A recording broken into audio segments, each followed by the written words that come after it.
Welcome to my channel. ఈరోజు pension hike గురించి వచ్చిన లేటెస్ట్ అప్డేట్ ఏంటనేది తెలుసుకుందాం. వీడియో చూసిన వాళ్ళు తప్పకుండా వీడియో లైక్ చేసి ఛానల్ని సబ్స్క్రైబ్ చేసుకోండి. దేశవ్యాప్తంగా మొత్తం 17,49,000 అప్లికేషన్స్ వచ్చినాయి పెన్షన్ హైక్ చేయమని. అయితే ఇప్పటి వరకు అధిక పెన్షన్ కోసం వచ్చిన దరఖాస్తులలో ఇప్పటి వరకు 7,35,000 అప్లికేషన్స్ అయితే ఎలిజిబుల్ కాదని చెప్పి ఉద్యోగుల భవిష్య నిధి ఈపీఎఫ్ఓ అయితే లెక్క తేల్చింది. సుప్రీంకోర్టు మార్గదర్శకాల మేరకు ఉండాల్సిన అర్హతలు లేవని స్పష్టం చేసింది. అయితే లాస్ట్ ఇయర్ నవంబర్ అంటే 2024 నవంబర్ వరకు ఎలిజిబుల్ కానీ అప్లికేషన్స్ వచ్చేసి 2,54,000 ఉంటే 2025 ఫిబ్రవరి నాటికి 7,35,000 అప్లికేషన్స్ అయితే పెన్షన్ హైక్కి ఎలిజిబుల్ కాదని చెప్పి ఈపీఎఫ్ఓ అయితే డిసైడ్ చేసింది.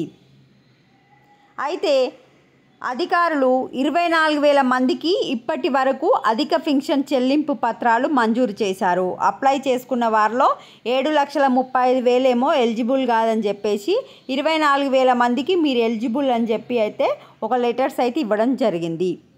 మెయిన్గా ఎందుకు ఎలిజిబుల్ కాదని చెప్పారు అంటే సుప్రీంకోర్టు తీర్పు తేదీ 1/11/2022 ప్రకారం అధిక పెన్షన్ పొందేందుకు చాలామంది సభ్యులకు అర్హతలు లేవు.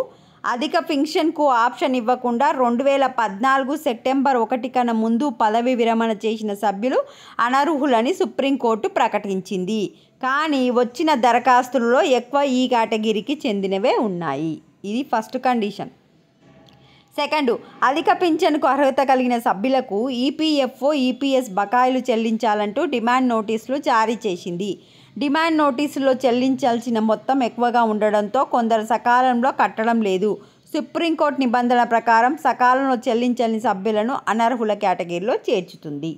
ఈ రెండు రీజన్ వల్లనే ఇప్పటి వరకు అయితే 7,35,000 అప్లికేషన్స్ అయితే ఎలిజిబుల్ కాదు పెన్షన్ హైక్ కోసం అని అయితే ఈపీఎఫ్ఓ అయితే డిసైడ్ చేసింది.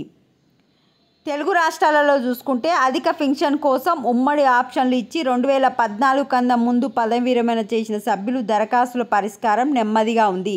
తెలంగాణలో 29,396 మంది అప్లై చేసుకుంటే ఇప్పటి వరకు 9,021 మందివి పరిశీలించి అర్హమైనవిగా డిమాండ్ నోటీసులు ఇచ్చి అర్హత లేని వారిని తిరస్కరించింది. దరఖాస్తుల పరిష్కారంలో అన్ని జోనల్లో కార్యాలయాల్లో పోలిస్తే తెలంగాణలో 30.69% అట్టడుగున ఉంది. ఏపీలో 9,264 మంది అప్లై చేసుకుంటే 7,756 మంది అయితే పరిష్కరించింది. అధిక వేతనంపై అధిక పెన్షన్ కోరుతూ తెలంగాణలో వచ్చేసి 1,35,920 మంది దరఖాస్తు చేశారు. ఇందులో 70,031 పరిష్కారం అయ్యాయి. ఏపీలో 47,535 మంది అప్లై చేసుకుంటే 28,135 మంది అయితే పరిష్కారం అయ్యాయి. తెలంగాణ కన్నా ఏపీలో పరిష్కార రేటు ఎక్కువగా ఉంది. ఇవి అప్డేట్. ఇవి వచ్చేసి అధిక పెన్షన్ గణాంకాలు, మొత్తం ఎంతమంది అప్లై చేసుకున్నారు, యజమాన్యాలు ఈపీఎఫ్ఓకి ఎన్ని పంపించాలి, అదనపు వివరాల కోసం అప్లికేషన్స్ బ్యాక్ పంపినవి ఎన్ని, ఈపీఎఫ్ఓ పరిశీలన ఉన్నాయి 2,14,000. ఈ విధంగా వీడియోని లైక్ చేసి ఛానల్ సబ్స్క్రైబ్ చేసుకోండి. Thanks for watching.